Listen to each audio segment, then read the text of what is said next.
Hello, folks. Welcome back to the AA Big Book Stories. I'm your host, Jason. Today's video is brought to you by James 414 Vape Sales. James 414 Vape Sales. Don't forget to hit the like button and subscribe if you like. And if you would, hit the little bell to send notifications when a new video comes out. With that, let's just jump into it. Today we're on story number 9 of part 3, Gutter Bravado.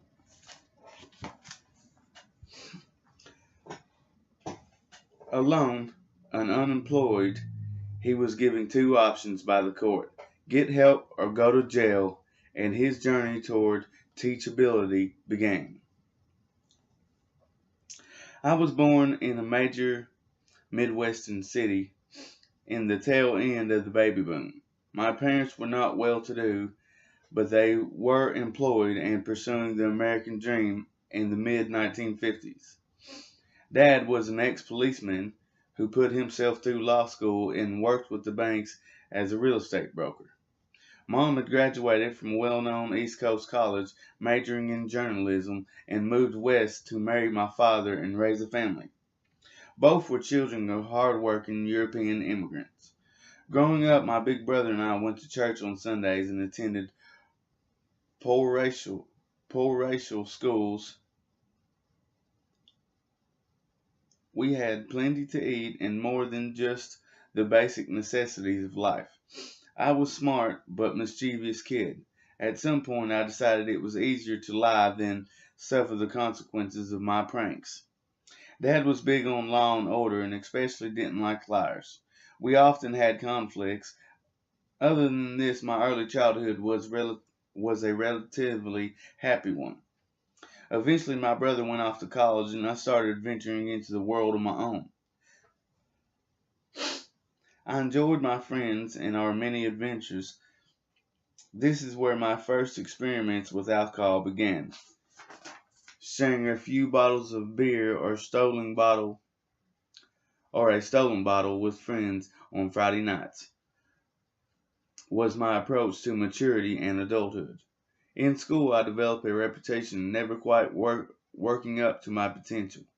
I felt the world took things much too seriously. Where I saw myself a fun-loving, happy-go-lucky, others saw irresponsibility and insolence. A rebellious nature soon started to surface. In the mid-60s, I had the opportunity to visit my brothers, who had a fellowship at a university in California. These were heady times, and my experience there left a lasting impression on me. There was music in the air and dancing in the streets. Little wonder that after returning to the Midwest, I soon became a discipline problem. Disillusioned with what I saw as the mundane travelties of school, I found it harder and harder to concentrate. I longed for the carefree life, but the fall of 1968, after leaving 3 different schools, I decided I had had enough. So I quit the books, packed my guitar, left home, and headed back to the West Coast to filled with the optimism of youth, intended to make my life for myself. My tiny grub stake soon started to run out, and work was hard to find. I panhandled a little, but found I was too proud for it, more likely not hungry enough.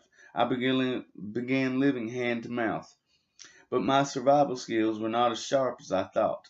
In warmer weather, I camped out in the woods near the coastal highway. The barking of sea lions made it hard to sleep. With winter approaching, I roamed the waterfronts and the streets, sleeping in storerooms and seedy hotels, and flopping with immigrant farm workers in town of their off-season. What had begun as an adventure was turning into a nightmare. My moments of escape from this uncomfortability uncomfortable reality is when I persuaded someone to share their wine or vodka. With a drink in me, my confidence returned and my direction seemed clear cut, and I reveled in my lofty plans and dreams for the future. Drinking to escape became as important as eating to survive. All of the gutter bravado,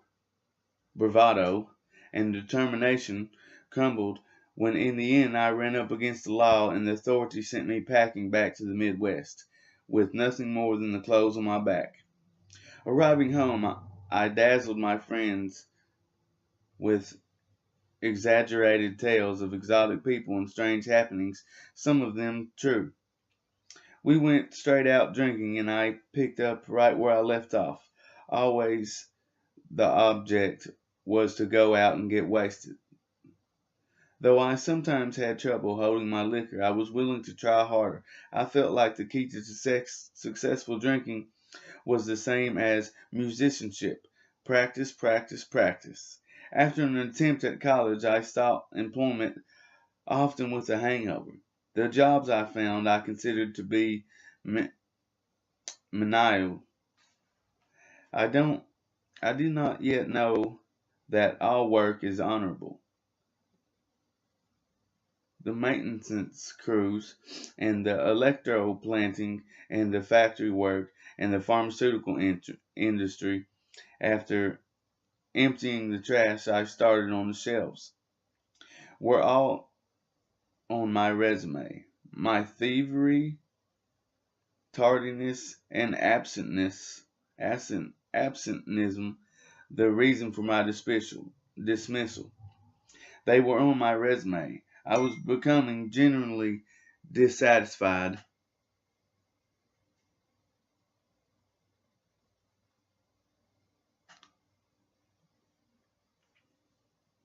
but I did not know that the problem was within me. I wanted some of the finer things in life, but upon realizing they took effort, I dismissed them as trappings of the establishment. Watching out for a bag of money by the side of the road was more my idea of planning for the future. In spite of my drinking, I managed to save a little money. With my first $1,000, I bought a motorcycle. With this, I purchased a lifestyle more than a means of transportation.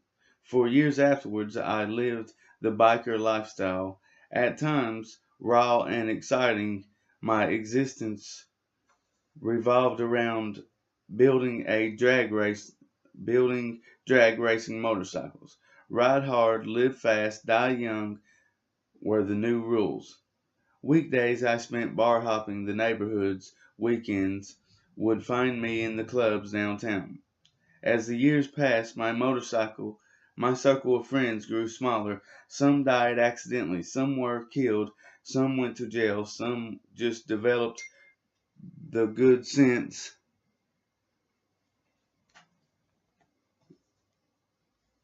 Some just developed the good sense. Sorry guys, I turned my phone off.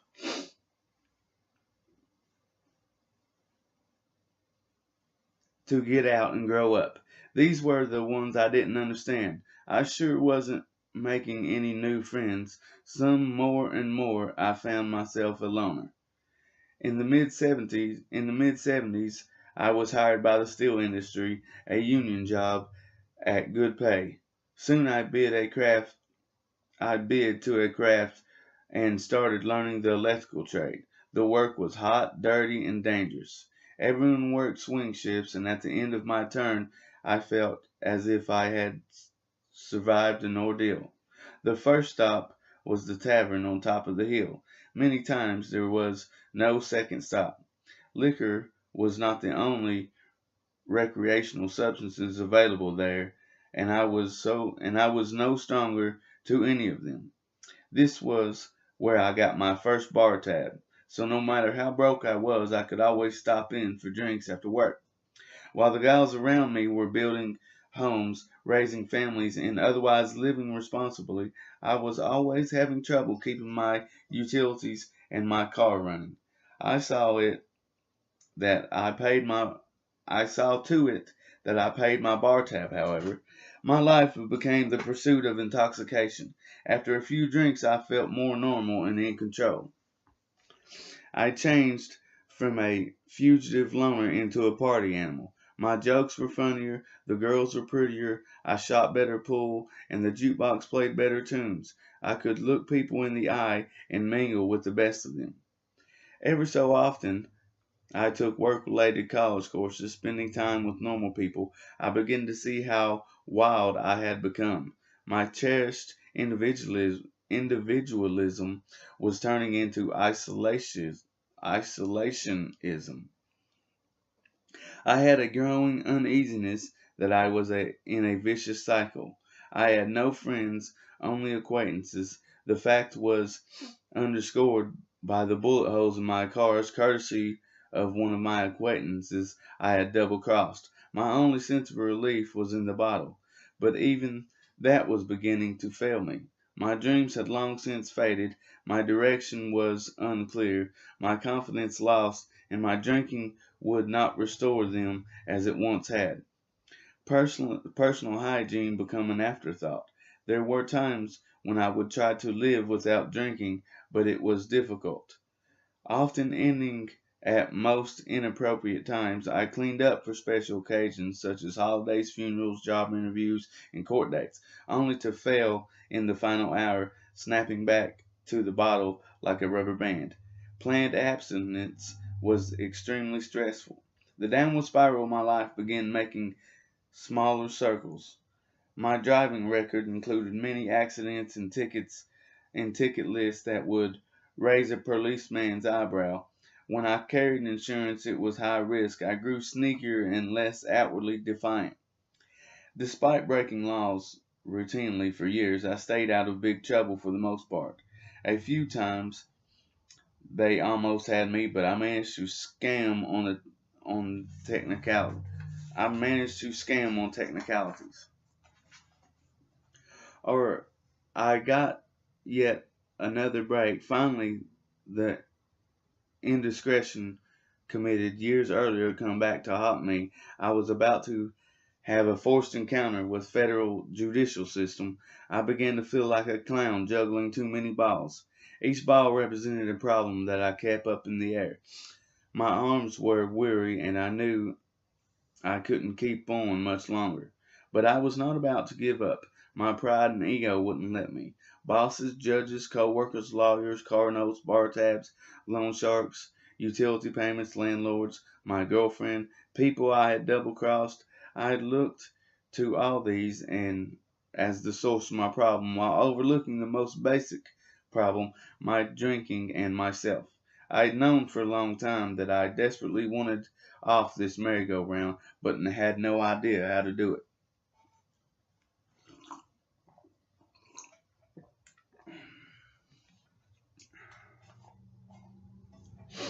The judge had no trouble coming up with a few ideas, however. I got I got house arrest with an electronic monitoring and strictly supervised probation with random urinalysis for openers. 5 years in the penitentiary waited after that. The angels. I still played the angels until it became clear to the authorities, excuse me, that I could not live up to the conditions of my probation. It didn't matter what the consequences were. I couldn't not drink, and I gave up trying. When the court eventually called me in for my violations, they gave me two choices: get help or go to jail. After careful thought, I chose the first. Now either they were going to send me someplace or I could send myself. I chose the second, and they gave me a week to make my arrangements. Procrastinating to the end, it took me 3. This is when, once again, at my lowest, despite con- concerned at my lowest, I said the only prayer I still knew. God help me. If you get me out of this, I'll never do it again. My life was finally out of control. No longer the party animal, I was broke and my rent was overdue.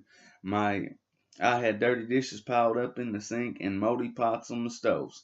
Bags of garbage and bottles were lined up by the door, and the toilet had stopped. Piles of stolen junk were sitting on the floor. I had been wearing my clothes much too long, and except for a box of macaroni and cheese and a pot pie, I had nothing to eat. When a knock came to the door, I ran to the bathroom and peeped out the window to see who was coming to get me.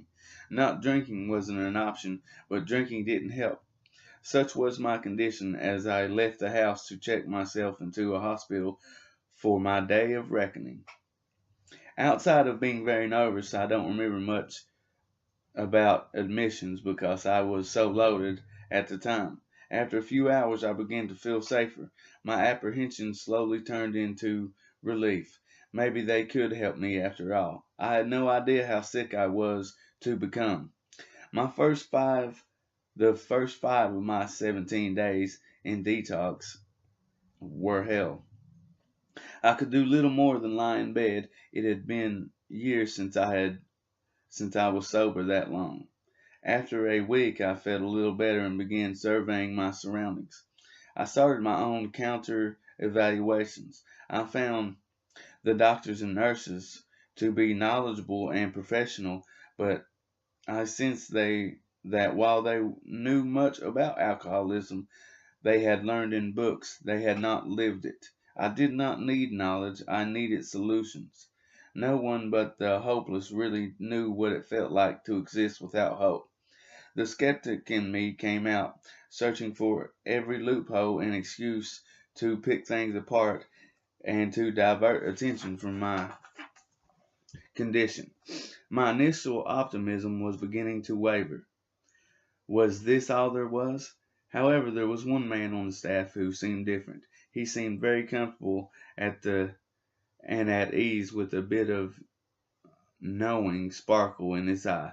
This guy was clearly not as stuffy as the rest, and when he told me his story, I was surprised to find it was very similar to mine. Only his was no secret. He mentioned being a member of Alcoholics Anonymous. How could it be that he obviously had the respect of the staff after living a life of crime? How could it be that he was a lot like me but had made it back?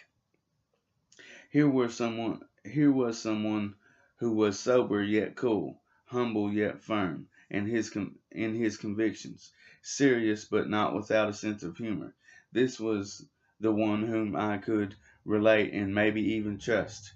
He may have saved my life just by being there, and to this day he doesn't even know it. Over the next few days I was still not talking much, but I was listening and watching. I learned more about how Alcoholics Anonymous works, and met more and more of its members. I found out it was not something they left at the hospital as they went home. It was a way of life. I found out that it was spirituality, not a religion. I saw them enjoying themselves, and they all agreed on one thing. If I wanted to change my life as they had changed theirs, I could, as long as I became willing to do what they did. I became fascinated. Here I was, the scum of the earth, yet they came to me and invited me to join them. I started to feel that if I was ever going to try something different, I better do it now. It might be my last chance. After all, I still had to deal with the authorities, and I had nothing to lose by playing along. So I read their book and I started to work their steps. And with the door closed and the lights out, I asked a little help from my higher power as they suggested. Finally, they highly recommended that I attend their meetings, especially the first night out. I walked out of there on a sunny afternoon, intended to go to a meeting that night, but I also had $10 in my pocket and a reason to celebrate. I was sober for 22 days, and I was feeling pretty good about myself. Soon my old instincts began to take over. Sunny day, $10, celebration. Feeling good Before I knew it, I was walking into the back door of one of my old watering holes. The smell of alcohol hit me when I entered, and my mouth watered. I sat down at the bar. I ordered my usual ginger wash. Couldn't I make it just one day without drinking? At this last question, I realized that yes, since I put it that way, I probably could make it just one day without drinking. Besides, I was going to a meeting that night, and who knows, they might have a breathalyzer there. I put down my dollar, got off the stool, and walked back out the door. After all, I could drink tomorrow if I wanted to, and that's just what I plan to do. At my first meeting that night, the people fulfilled their responsibilities. They made me feel welcome. I met others like me, and it felt good. Maybe this thing was for real.